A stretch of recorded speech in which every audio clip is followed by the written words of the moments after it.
I think there's obviously some unfinished business from not only this season, this 2012 group.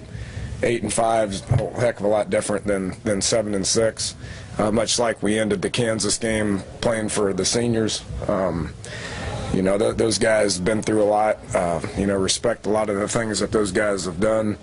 Got some pretty good football players in that group. To the point to where we want to send them out on top with 8 games sounds a lot better than the 7 and 6 group. So one announcement is Stedman will be entering the draft.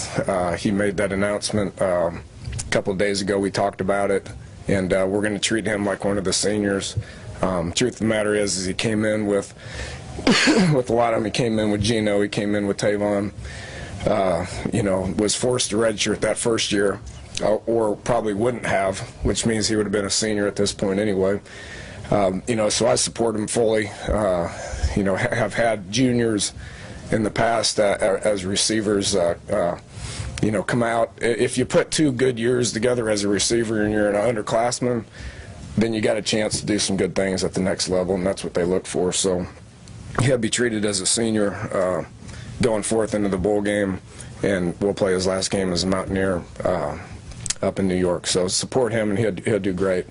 He'll be a great pro. So, and then. But with Syracuse, obviously some unfinished business with them as well.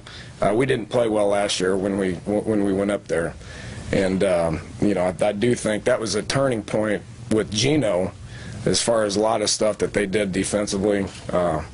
Got to us a lot. Do have good players, but their scheme kind of got us a little bit. So we'll see how much improvement that we've made on specific looks. They're very much a dial up a defense. Don't know what you're going to get. Had probably 17 of their first 18 blitzes last year were different. So we got to identify that, and we got to get in the right play. And he's matured a bunch, and he's from a defensive scheme standpoint, he's going to be able to see that and make some pretty good checks. Feel confident about that. Got everybody back on offense. They're a very good offensive football team. That quarterback just keeps getting better and better.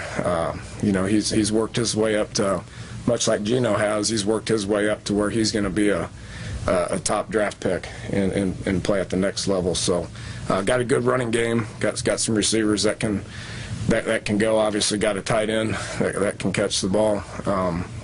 So got our work cut out for us defensively to match what they do. So excited about the opportunity. Have been up. Spent 2 different times with the Yankees organization. Those guys are tremendous. The organization's tremendous. They take great care of us. It'll be a fun bowl game with some good events to be able to spend some time in New York City. I pulled our team, and I think we're at about 75% of our guys have never been to the city. So it'll be a new experience for them. It'll be a neat experience for them. The actual stadium is a pretty good venue for a football game, believe it or not. Fits in there pretty good. It's kind of on top of you, so it gives you the feel of a pretty good atmosphere, I think. So, and I do think we'll travel well, and I do think Syracuse will travel well, which will be fun and entertaining as well. So that's kind of where we're at. I'll open it up to some questions. Made a couple changes to the defensive staff. You could get into Coach Roberts a little bit, and then also the decision with Keith and Joe. Right. I made my statement with Darren, and Darren's a great friend and is a great person and is a great football coach. He's and we appreciate his time here, and we appreciate his effort and energy with everything that he was doing, and wish him a bunch of luck in his future endeavors. Joe DeForest is very, very, very, very valuable to our coaching staff, to our football program. He wears many hats, always has. Is a tremendous football coach.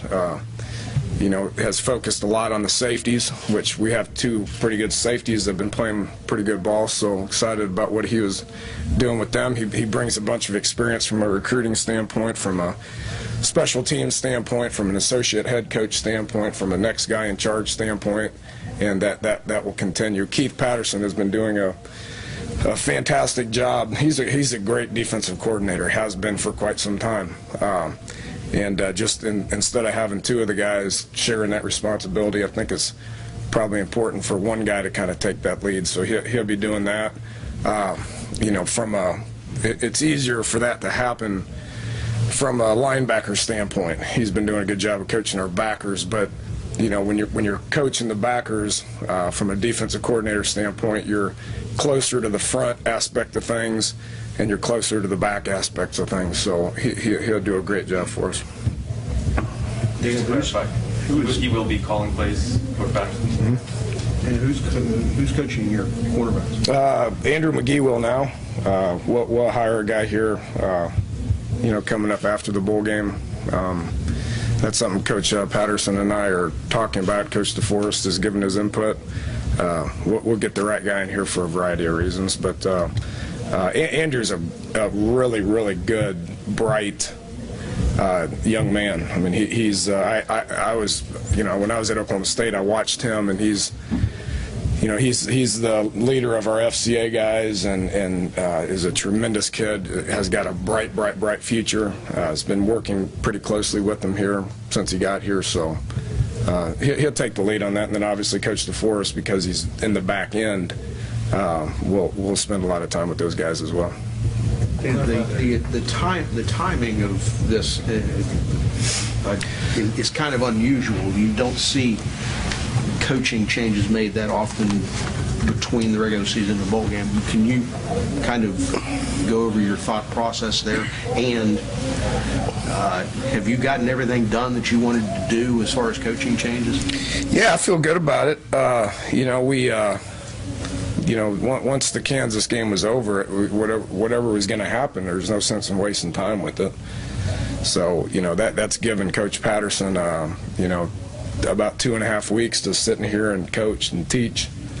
There's no sense in pushing the pause button, and when you're going to do something at the end of the season. So it gave us an opportunity to just start moving forward.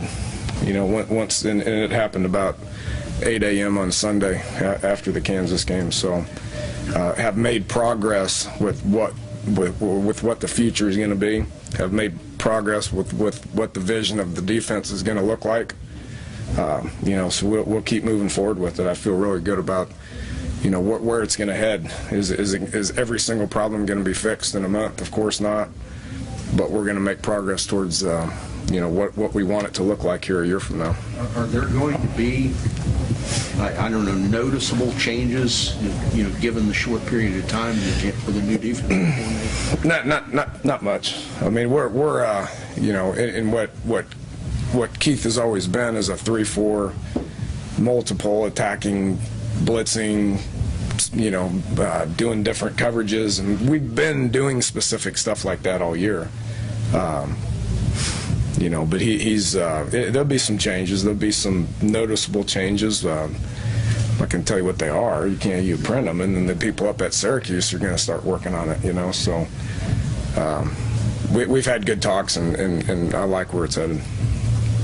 Danny, you mentioned the academic side of things. If we get through, yeah, I don't know yet. To be honest with you, I don't know. They're back there right now gathering. Today was the last day for people to post their grades, and some professors they procrastinate. I guess they wait till the very last minute to post. So, at the end of this day, we'll know.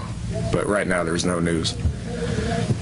So you got to look at Syracuse yesterday for the first time. How similar are they to what they did last year, and do you feel like that familiarity is going to help you guys out? Well, yeah, I mean they're a dial-up of defense. A bunch of different blitzes. They get into some crazy stuff. I think we're a lot better, both from a coaching standpoint, from a scheme standpoint, from a understanding standpoint. We're a lot better now than we were last year when we played Syracuse. All right, from a staff standpoint, from a player standpoint, from a scheme standpoint, we understand what we're trying to do a lot better. So if they get into a bunch of crazy stuff, then I feel like we're going to have some answers for it. How much did you see the rest of the year what Syracuse did in in that game last year and into this year. Yeah, that's what they do. You know, I mean that's what they do. So I doubt they're going to change what they do.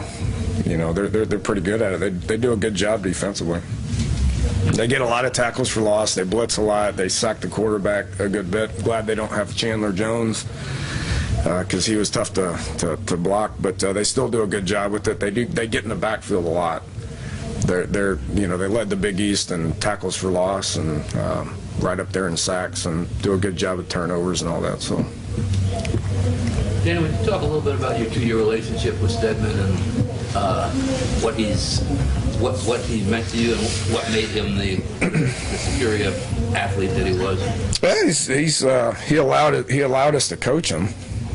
I'll start with that. I mean, this would be my third guy that's coming out early, you know, and but he allowed us to coach him. He bought into it and he worked hard. He gets out there and he practices hard and developed in the weight room.